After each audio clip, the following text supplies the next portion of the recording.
dhiira hafuuru korniyaa jijjiirradhu qaama saalaa jijjiirradhu dargaggeessaa taatu dhiirrimoo dhalaa ta'u ni jedhu kuni barsiisa dogogoraa fi barsiisa nuyi lakkii jennee dura dhaabannu ta'uu qaba. Buloo tokko namichatu jaldeessa dhagaa galagalchee haa taa'u jedhee haa taa'u inni waan nuyi dhiibnu jiru. Waan biyya dhaalaa jiru, waan dhaloota qabataa jiru walitti immoo barbaachisa. Lakkii jennee kana dura dhaabachuudhaaf hin dandeenya. Humna qabna amantoota keenya itti himuudhaaf, waldaatti himuudhaaf, geggeessitoota itti himuudhaaf. Yoo nutti dhufe dura dhaabachuu hin dandeenya. Geggeessitoota hin dandeessu dura dhaabachuu paastoroota akkasin onneeffattaniif kan akkasiin hin jedha malee waanuma haaraa tokko isin barsiisaa jiru. Waanuma addaa tokko waan isin barsiisaa jiru. Wangeeluma isin barsiisaa jiru. Wangeeluma isin beektan. Garuu qalbiitti kennaa eeggeeffachuu qabdu. Isin yaadachiisaa hafuurri qulqulluun na keessaan goree isin yaadachiisaa jira. Anaanis isin yaadachiisaa jira. Akka jedhugaa seexanni bara dhumaa irratti waa'ee seera waaqayyoo irraa kan nama kaachisu eenyu beektu ergama seexanaati. Daani'el boqonnaa 7:25 inni seera waaqayyoo geddaruu yaada. Seera waaqayyoo geddaruu yaada. Warra isa hundumaa gararraa jiruuf qulqullaanis hin dadhabsiisa. Nama dadhabsiisa. Akka namni kadhannee dadhabsiisa. Akka namni hin dubbanne, akka namni dhufee faarfannaan dhaggeeffanne asirraa lallaba kana barsiisa kana akkasiin dhaggeeffanne biizii sin wara biizii isa jedhamu amala hariyoon hojiitti baay'isee hojii jira dhattanii worshiipi gochuu hin dandeessanii yoom dhattanii waaqeffattu xuubii kana jaaraa hojii jira waa'ee waaqeffannaa dhiisaa jedhe seetan amma hojii jiraati dhiisii waaqeffannaa siin jira yoom kana dhaggeeffatta hojii jira hafuura hariyoon ijaarni kun hojii namatti baay'isee waaqeffannaa nama dhoowwa jireenya namaa balleessa booda kun ergama seexanaati.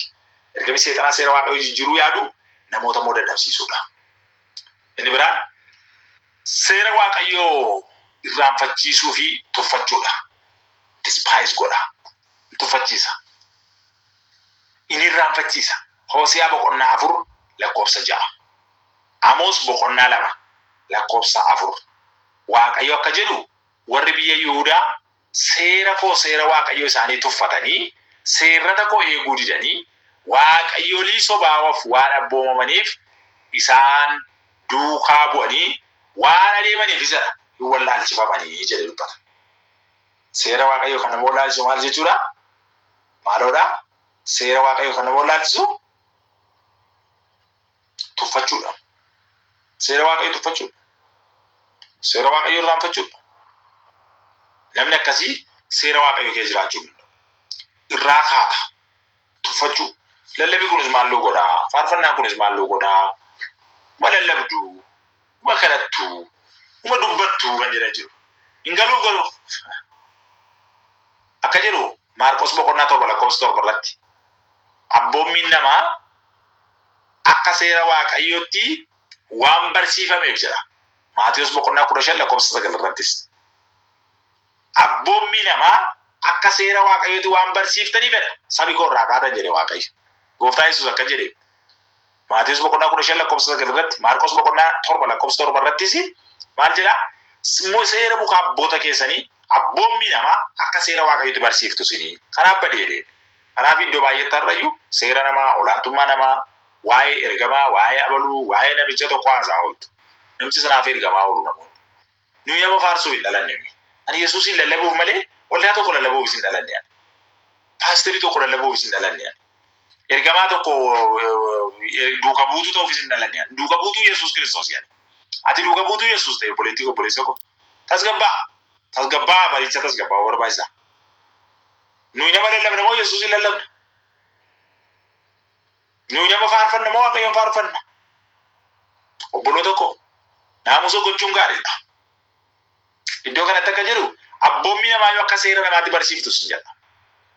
Abboommi namaa akka seera waaqayyootti. Seera waaqayyoo jettanii barsiiftu kan nama. Kan waaqayyoo monni iftan jedha. Kanaaf waaqayyoo isin dhiisee. Kanaaf balaatti kennamtanii. Kanaaf hamaa gee buutan jedha. Kanaaf seera waaqayyootti adeemu. Waaqayyoon na lallabu. Yesuusin na lallabu. Innoo nama gargaara. Namni maal laa gochuu danda'a jedhee Daawit. Maal lamaa godha namni. Tarii amma yerootti si fayyaduu danda'a si miidhuus danda'a. Kan barabaraan nama biraa namni irreen barabaraan jiraatu garuu irree waaqayyooti. Buleetti koo amma amantiyaati. Amma amantee jirta amma. Hindi keessa ga'ee jira. kiristaanummaan kee amma eessaatti? Ammas jaallatan qofatti? Amma qabaattutti? Amma fayyaatti jirtutti? Amma waan nyaattu waan dhugdu qabaattutti? Amma galii kee irreddee galiin kee baasii kee ol caalutti? Namoonni baay'een baasii koo caalee galiin koo xinnoodhaa jedhanii Waaqayyoon dhiisan. Amma galiin keenya baay'atu qofaatti Waaqayyo hojjenna. Amma kanatti seera Waaqayyo bulla. Waaqayyo seera isaatiif akka jiraatan ibsinaa gargaaru. Gara ja'affaarra kan jiru dubbadha. Seericha qabaachuun of jaju, seericha cabsuun immoo maqaa Waaqayyo abaarsiisuudha. Seericha qabnaa jedhanii ittiin of jaju, seera Waaqayyo immoo cabsanii isaanumatti immoo seera Waaqayyo abaarsiisa. Roomaa boqonnaa 2:23 irraa yeroo argitanii akka jedha. Isin seera Waaqayyo qabaachuudhaan of jechuudha. Seerichuma immoo cabsitanii immoo abbaa seera sana Waaqayyoon immoo arrabsiiftuudha. Kanaaf gaa dubbiin kun kontradiiktii wal godha, wal dhiitaa jechuudha. Yeroo tokko kiristaanii nuyi, pheenxee nuyi, warri Waaqayyoof jiraatu nuyi, maqaan keenya guddaadha, hojiin keenya garuu waan biraati. Waa'ee jireenya nama barsiifnaa kan dugda duuba galagalee waan biraa hojjetu moo yoo ta'e eessatti kiristaanummaan keenya dhugaa taari? Jiraachuu keenya irraa beekname kiristaanummaa keenya. Nama Waaqayyo ta'u jiraachuu irraan beekaati. Haaleluuyaa. Sagalee Waaqayyoos kan nutti hima.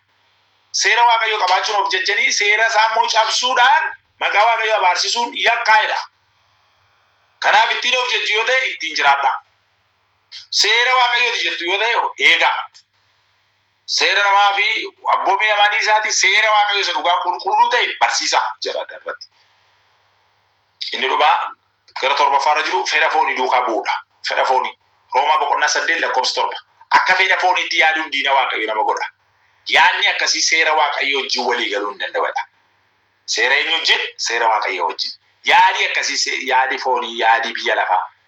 Diina Waaqayyo nama godha, seera Waaqayyo wajjin walii galuu hin danda'u. Fedha foonii duukaa bu'uun hamaadha jechuudha.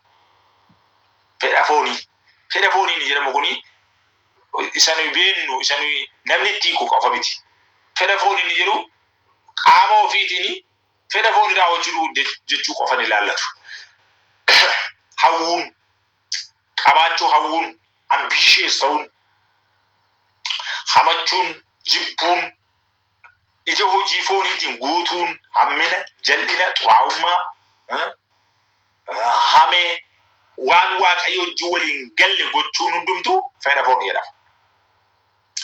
Inni kan biraan dhumarra kan jiru warra seera Waaqayyo hin eegne wajjin hidhataa ta'uudha.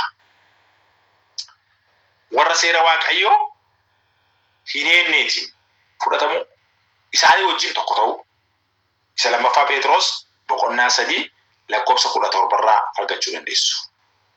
Isa lammaffaa Phexros boqonnaa 3:17 argachuu dandeessu asirratti. Egaa obboloota waan tokko isinitti himanii waa'ee furmaata isaatii isinitti himen dhaaba. Yookiin amma isaatiin keenya xinnoo dheerateera waan ta'eef marsaa arfaffaa irratti xumuruu keenya wayyaa natti fakkaata. Asumarraa dhaabbannu marsaa arfaffaadhaan walitti deebina. Daqiiqaa kana caalaa dheeressuun gaarii miti. Xiqqoo wanti narratti hafee jiru immoo dheerina qaba. Kanaaf marsaa arfaffaa irratti xumurru. Kun marsaa sadaffaadha. Marsaa tokkoffaa, lammaffaa, amma sadaffaatti dhaggeeffadhaa. Hamma torbanarraatti na eegaa. Torbanarraa marsaa arfaffaadhaan hin dhufa. Arfaffaa irratti xumurra. Kadhanna Waaqayyo akka sagalee kana nuu ibsutti. Akkana keessa keenya bulchuutti kadhannu. Abbaa keenya Gooftaa Iyesuus Kiristoos ati guddaaf dinqiidha. Sagalee keef galatoomi. Hafuura kee gidduu keenya jiruuf eebbifame. Yaa Gooftaa obboloota koof sin kadhadhaa. Hafuurri kee immoo bara isaanii jireenya isaanii hundumaatti yaa Waaqayyo isaanii wajjin ta'uudhaan akka isaan eeguuf sin kadhadha. Fedha keef jaalala kee haa ta'u. Hafuurri qulqulluun isaan haa hoogganu. Hafuurri kee isaan duraa bu'u. Saba kee eebbisi. Saba kee gargaari. Humna keetiin yaa Waaqayyo ijoollee kee utubi. Hamaarraa isaan eegi. Kan dhukkubsatan yaa Gooftaa fayyanii galataaf dhaabbatan. Ijoollee kee galataan ol isaan qabi. Hojii harka isaanii eebbisi. Mul'ata isaanii eebbisi. Maatii isaanii yaa Waaqayyo sittan kenna. Tajaajiltoota walii wajjin hidhataa hafuuraa ta'anii kana sittan kenna. Gaggeessitoota keenya, paasteroota darra jiran yaa Waaqayyo tajaajiltoota hundumaa harka keettan kenna. Obboloota koo yaa Gooftaa caalaadhumatti Libaanoon keessa kan jiraatan yaa Waaqayyo Gooftaa naannoo yaa Gooftaa biyya Arabaa keessa kan jiraatan, Arabii Mireetii keessa kan jiraatan, biyya kana kee kan jiraatan ani maqaa iddoo biyya isaanii beekwan waamee fixuus hin danda'u humna kee garuu nan erga ati garuu beekta gola isaan jiran beektaati maqaa Yesuus Kiristoosiin gara isaanii dhaqi humna keetiin isaan gargaari hafuura qulqulluu isaan hooggani abbaa fi haadha caalaa kan nama sooruu fi kan nama gargaaru kan nama ilaalu siidha yaa Waaqayyo ijoollee kee lafa isaan jiran isaan eegi fayyaan ijoollee keetii yaa gooftaa iddoo ta'ee gahu jireenya isaanii to'adhu nagaan isaan irra taafu eebbi hafuura qulqulluu isaan argatu nagaan ol waaqarraa isaan argatu eebba hafuuraatiin isaan eebbis eebba lafarraatiin isaan eebbis hafuura qulqulluu jireenya isaanii hundumaa irratti mul'atu siif hojjettoota kee haa ta'an hafuurri gooftaa Yesuus Kiristoos baraaf jireenya isaanii hundumaa irratti darbee isaan haa gargaaru hafuurri gooftaa Yesuus Kiristoos humna isiniif laatu hafuurri gooftaa Yesuus Kiristoos cimsee isin haa dhaabu jireenyi keessa hundinuu harka Waaqayyoo keessatti kan eegame haa ta'u maqaa abbaatti kan ilmaatti kan hafuura qulqulluuttis Waaqayyo tokkoon ameen Waaqayyo gooftaan isin haa eebbisu guyyaan irraa guyyaa nuyi itti barannu sagalee kana dhaggeeffadhaa laphee keessa Waaqayyoodhaaf kennaa iddoo jirtanitti immoo jabaadhaa Waaqayyoon walii kadhannaa anaafis Waaqayyoon kadhadhaa isiniifis anis Waaqayyoon nan kadhadha